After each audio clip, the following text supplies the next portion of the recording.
Hey guys, welcome back to TechBus. In today's TechBus, I have brought you the latest tech news. So without further waiting, let's get started. So the first update is Acer Shift 3 notebook has launched in India. And let's see the highlights of this laptop. Acer has launched the Shift 3 notebook in India, and Acer's new notebook is available at the starting price of 59,999, and it is powered by AMD Ryzen 4000 series CPUs. The laptop has been launched with AMD Ryzen 4500U processor with onboard Radeon graphics. And let's see the specs of the laptop.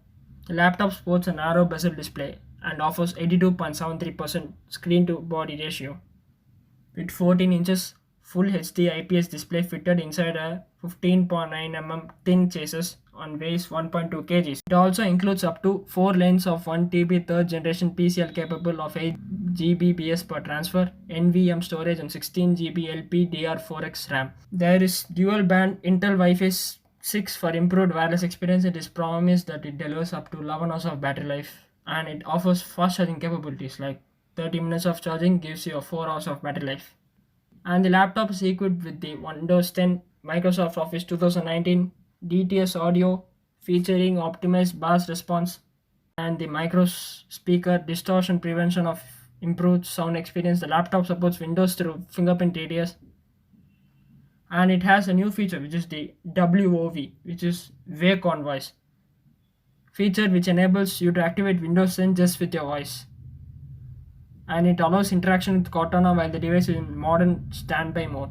So guys, our next update is Samsung globally launches the Odyssey G7 Core laptop. Yes guys, Samsung has launched their new gaming monitor, which is the Odyssey G7. And this is the world's first 1000-hour gaming monitor, meaning it boosts a curvature and a radius of 1000 millimeters. It also features a powerful combination of various features under the hood. Like it has like 240Hz refresh rate and a crystal clear QLED picture quality for satisfied gamers. And let's see the specs of the gaming monitor.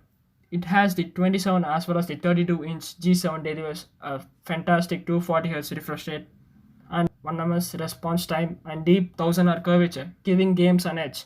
And gamers can also benefit with the wide quad high definition, which is the WQHD, which is 2560 into 1440 resolution, 16:9 aspect ratio, and peak brightness and quantum dot technology for exceptional accurate color presentation regardless of lighting.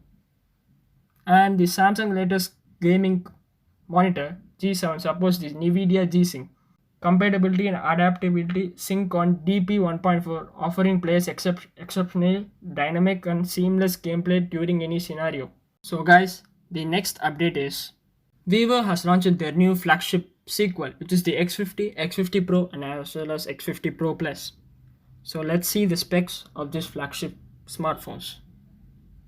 Vivo has just launched the flagship X50 family, which is the X50, X50 Pro and as well as X50 Pro Plus.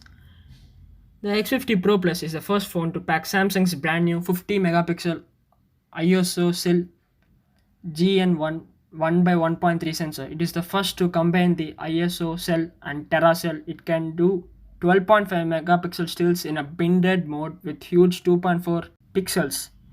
And the company says in combination with the motion deblur algorithm and continuous focus tracking make the videos and stills look amazing at night. And the X50 Pro has another exciting camera setup where the main camera has a gimbal style stabilization that promises to deliver focus and more stable.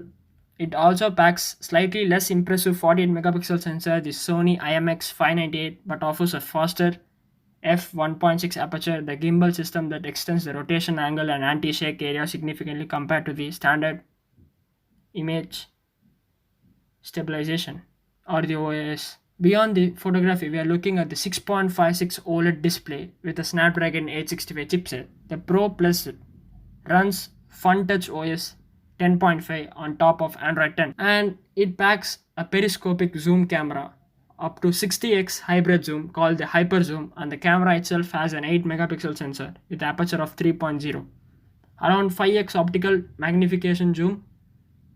There is also an 8 megapixel ultra wide snapper with 120 degrees field of view that can also be used for macro shots. So guys, the next is the Vivo X50. The Vivo X50 is the thinnest 5G phone measuring up to 7.49 mm, which runs in 765 chipset and packs a 6.56 AMOLED of the same resolution as its siblings one this time panel. The punch hole houses a 32 megapixel camera just like on the X50 Pro and X50 Pro Plus. There's the smallest differences. The X50 has an aperture of 2.48 lens, whereas if you compare this to Pro, it has 2.45.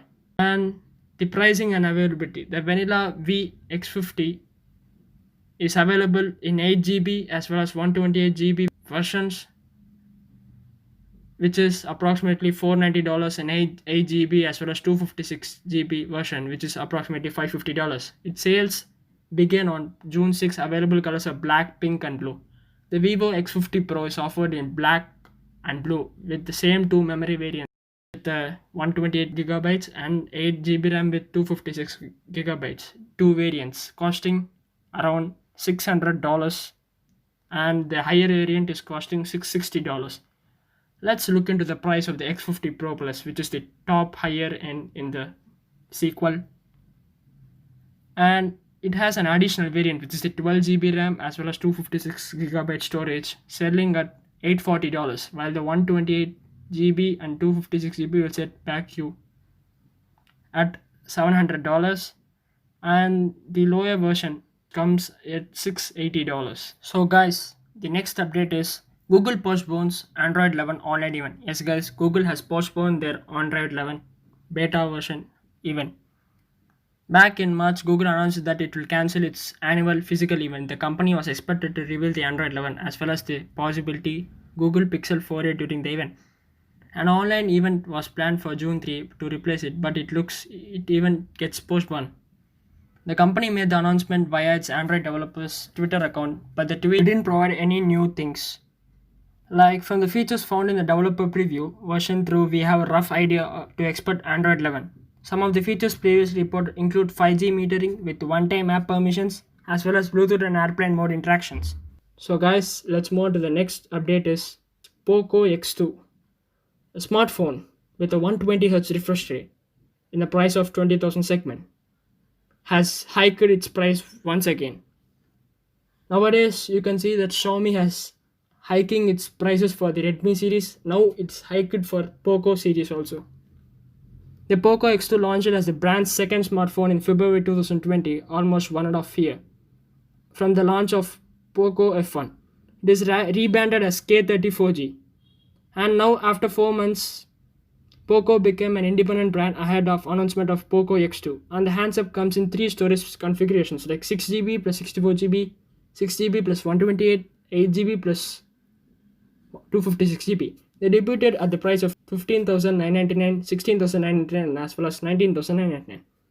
But within 2 months, a new GST for phones came into effect from April.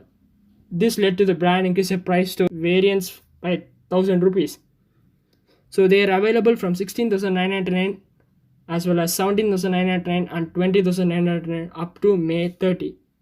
But from May 31, Poco has again hiked the price for mid variants of Poco X2 by another rupees 500. Hence the handset now costs around 17,499 and 18,499 as well as 19,999 for a higher variant. So guys, our next update is boycotting Chinese phones. Yes guys, now India is targeted to just set up alternatives for the Chinese software, apps as well as smartphone. So anti-China sentiments are high in India right now. The people on social have asking others to boycott Chinese brands and products. And the Chinese products which are pretty common in India is the Xiaomi, Realme, Vivo, Oppo, OnePlus. And it has got some alternatives like Samsung. And now a handful of users believe that they should boycott Chinese smartphone brands such as the Xiaomi, Realme, OnePlus, Oppo, Vivo, and Huawei. And that would leave only brands like South Korea's Samsung, LG, Hong Kong's Infinix, Techno, Asus, and US headquartered Apple and Motorola as the prominent players in the Indian smartphone market. And the budget segment of India is dominated by Xiaomi and Realme, though Samsung has made some inroads, but most of the people are just attracted to Xiaomi brands. So my aim is to boycott the Chinese phones. So guys, the next update is the Xiaomi Mi Band 5. Yes guys, Xiaomi Mi Band 5 is coming in June 11th and it has some upgraded features compared to the Xiaomi Mi Band 4. Like the Xiaomi Mi Band 5 has debuted to launch on June 11th and the screen will reportedly grow from 0.95 inches to 1.2 inches with thinner bezels. And additionally, Xiaomi Mi Band 5 will be able to track 5 new exercise modes like yoga, elliptical mission, rowing, machine, indoor cycling and rope jumping. And it supports with Alexa and NFC outside China, and it has new oxygen saturation sensor and a shutter control for a smartphone camera. So guys, the latest news of today is the Intel 7 nanometer Ocean Cove architecture might deliver 80% gains. Intel has launched their new 7 nanometer Ocean Cove architecture. They deliver 80% gains to IPC and higher clocks in 2022, enough to catch up with the 5 nanometer AMD Ryzen 6000 Raphael. And according to the tipster, Ocean Core releasing in 2022 or 2023 will be the Intel's first volume 7 nanometer design and will deliver as much as 80% increase to the IPC related to Skylake architecture. And AMD is not sitting still, it is also competing enough with the Ryzen 5000 series parts. In addition, increased IPC moved to 7 nanometer process. And the rumor mill indicates that AMD could be making to move the 5 nanometer process as nearly with the Ryzen 4000 desktop lineup. And it will be interesting to see if Intel IPC gains Ocean Cove will be enough to compete with the AMD Ryzen parts. So guys, this is the latest tech buzz of today. If you like my video, please hit a like and give a subs to my channel. Thanks for watching. This is TeenTechs. I'll see you in the next one.